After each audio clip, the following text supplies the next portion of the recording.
Have you ever noticed that sometimes your life starts falling apart for no clear reason, as if something unseen is working against you? You wake up tired even after sleep. Small things go wrong. People's energy feels strange. It's almost like there's a silent force pulling your piece apart piece by piece. But what if I told you it isn't witchcraft coming from outside? It's coming from within. Every thought you repeat, every emotion you refuse to release, every ounce of attention you give to fear becomes the very curse you think someone else placed on you. In this moment, your mind might already be practicing witchcraft against itself.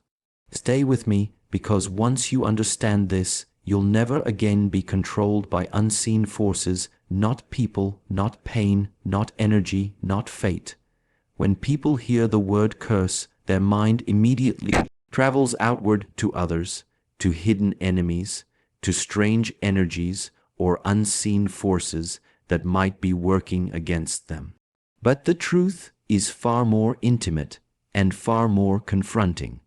The first curse that ever touches your life is not spoken by someone else. It's whispered by your own mind. Every thought of self-doubt, every internal accusation, every "I can't" that you repeat becomes a thread in the web that traps you. You see, darkness does not always arrive with thunder.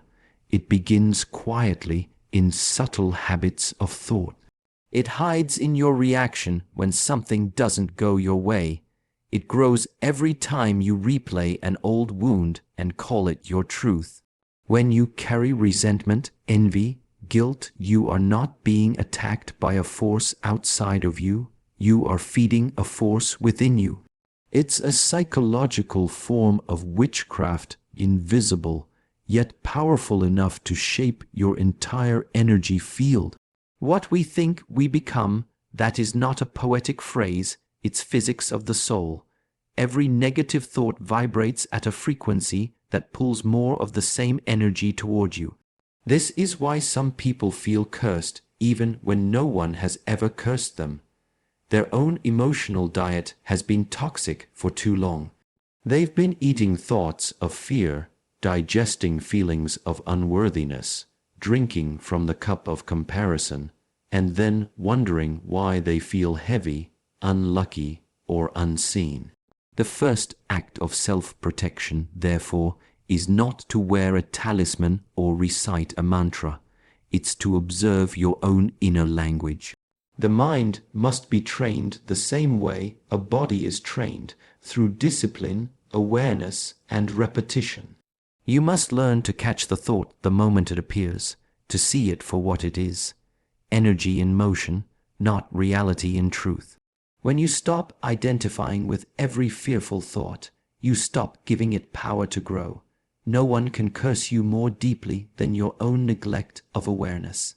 No enemy can harm you more than the enemy you create by refusing to master your own mind. So the first step to breaking every curse is simple: stop feeding the darkness within. Because the moment you do, it begins to starve.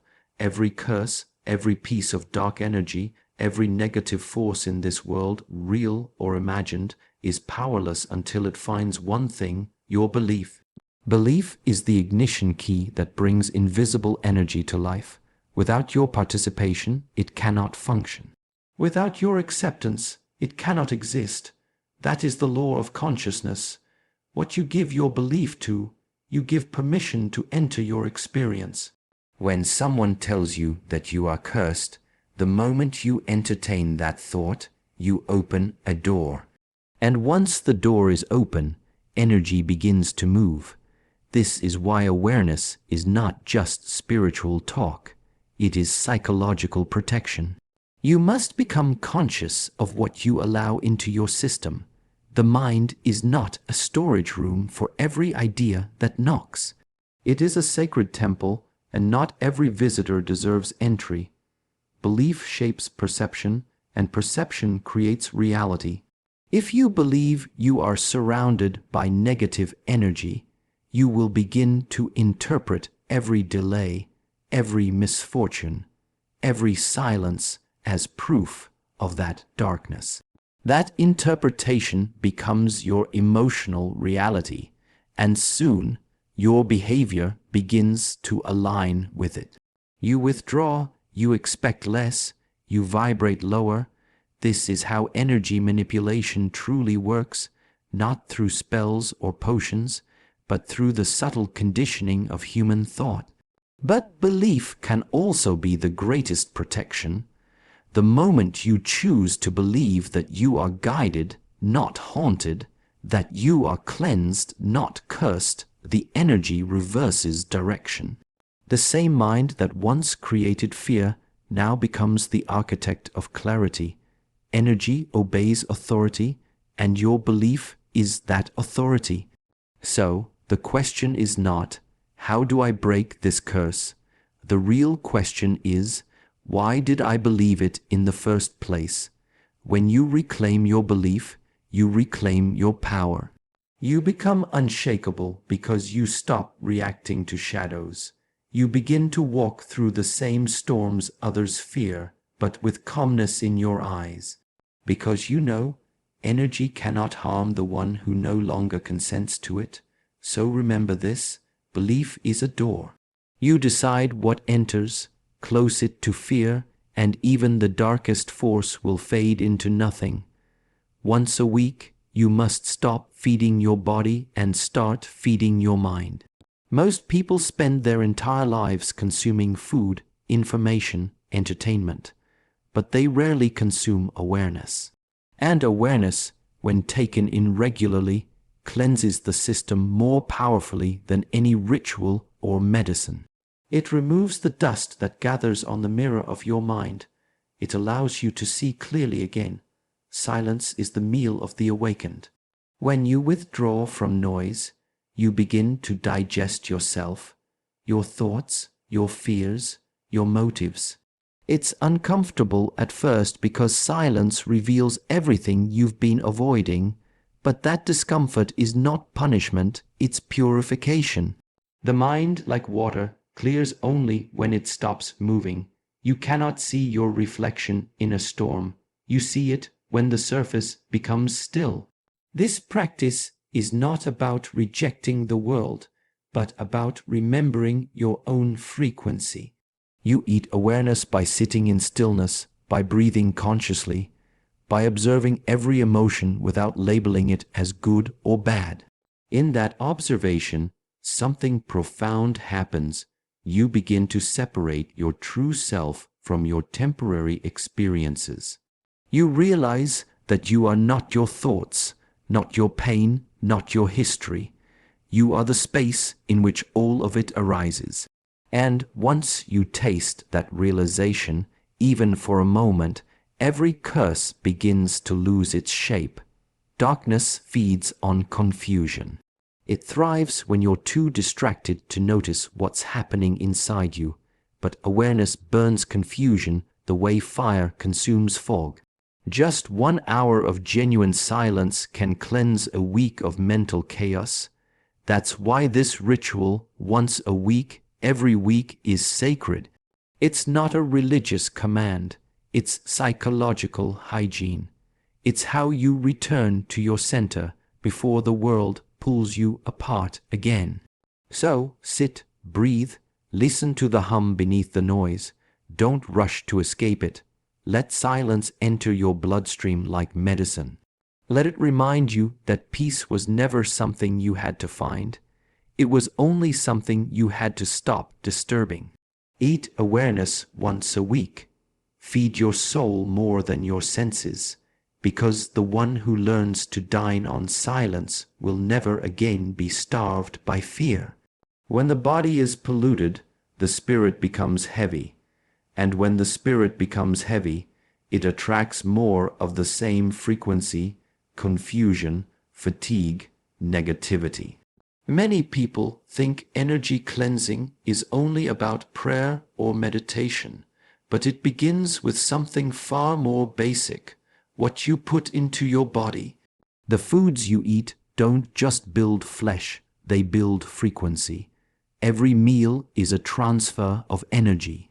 When you eat something that's alive, vibrant, and natural, you absorb clarity.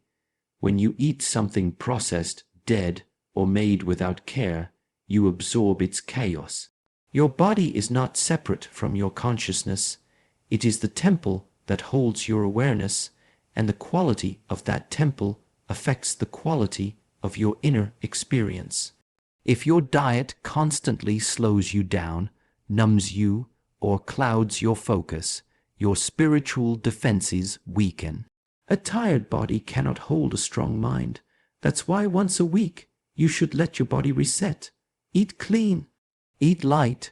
Choose what grows directly from the ground, fruits, vegetables, herbs, because these are nature's original codes of balance. They carry the same vibration that you are trying to restore within yourself. This is not about dieting or perfection. It's about remembering that food is communication between you and the earth. When you consume carelessly, you disconnect from that conversation. When you eat consciously, you rebuild the link between body and spirit. Even ancient traditions understood this. Fasting, cleansing, and mindful eating were never about control. They were about clarity. They were ways to make the inner world light enough for the higher frequencies of awareness to move freely. You can't expect to feel pure while feeding on heaviness. You can't talk about light while you're building your temple from dull materials. The body mirrors the soul. If one is blocked, the other suffers. So, treat each meal as a sacred exchange. Ask yourself, will this feed my light or my shadow? That single question can change everything about how you live. Remember this truth: the body is your first altar, and food is your first prayer. When you purify one, you empower the other. Eat clean, live light, and you'll discover that no curse can survive inside a body that vibrates with life. When you encounter darkness, whether it comes through people, situations, or your own thoughts, the natural reaction is to fight it. You feel the urge to defend yourself, to prove your purity, to attack what you think is attacking you. But this is the first mistake. The moment you begin to fight darkness, you've already stepped into its territory. You've given it the one thing it feeds on, your attention. Darkness cannot survive on its own. It needs resistance to stay alive. Energy follows focus. The more you think about what is wrong, the more life you give it. The moment you react, you're no longer in control. You're being moved by the very force you wish to escape. That's why the most powerful response is not to resist darkness, but to outshine it. When you raise your inner light, when you hold peace in the middle of provocation, you shift the entire field. Darkness has no weapon against genuine calm. It's like trying to fight the sun with a shadow. The battle ends the moment the light appears. This is not passivity, it's mastery. It takes more strength to remain centered than to strike back. The person who remains rooted in stillness becomes untouchable because they are no longer reacting, they are responding with awareness. That's what it means to rise above the storm rather than wrestle inside it. You don't silence darkness by shouting at it. You silence it by refusing to echo its sound within yourself. You must understand, every act of hatred, jealousy, or malice directed toward you is just energy seeking attention. When you refuse to respond in kind, you deny it its source of power. You stand as a mirror that reflects nothing but light, and in that reflection, the shadow dissolves. This is how real protection works, not through retaliation, but through transformation. So when darkness visits, don't prepare for war, prepare to shine. Be so rooted in your peace that chaos cannot find a place to land, because in the end, the one who shines doesn't have to fight. The one who fights has already lost. And when you understand that truth deeply, every curse, every conflict, every darkness simply disappears, not because you defeated it, but because you no longer feed it. Attention is the purest form of energy. Whatever you give it to grows. Whatever you withdraw it from fades. This is the secret most people never realize, that the real witchcraft in life is not someone casting a spell on you. It's you unknowingly casting one through the power of your own focus. Every moment you spend thinking about pain, fear, or revenge, you are watering those seeds, and eventually they grow into the very experiences you dread the most. Look at how your day unfolds. How often do you feed thoughts of peace, gratitude, or possibility? And how often do you return, again and again, to memories that make you feel small, angry, or afraid? That constant mental return is a ritual not of light, but of shadow. You become a practitioner of your own suffering without realizing it. This is why awareness is not optional, it is survival, because attention determines direction, and direction becomes destiny. What you must learn is the art of selective focus. It's not about ignoring negativity. It's about refusing to let it become your teacher. When anger visits, observe it. When fear arises, breathe through it, but don't build your house there. Let those energies pass like travelers through your consciousness. They are not residents, they are reminders. Every time you choose to redirect your focus toward stillness, toward beauty, toward something that expands you, you reclaim your magic. You turn attention into creation instead of destruction. Understand this deeply. Even blessings die when neglected, and even curses fade when starved. Energy follows the trail of your awareness. Feed what uplifts you, starve what drains you. If you constantly look for what's wrong in life, your mind becomes a magnet for darkness. But if you train your attention to seek what is right, even in difficult moments, you create a light that no curse can withstand. So begin the simplest, most sacred ritual of all. Guard your attention. Where it goes, your life goes. What you look at, you become. And when you finally learn to feed only what deserves to live within you, you will realize the curse was never outside of you. It was only ever the shadow of your own focus.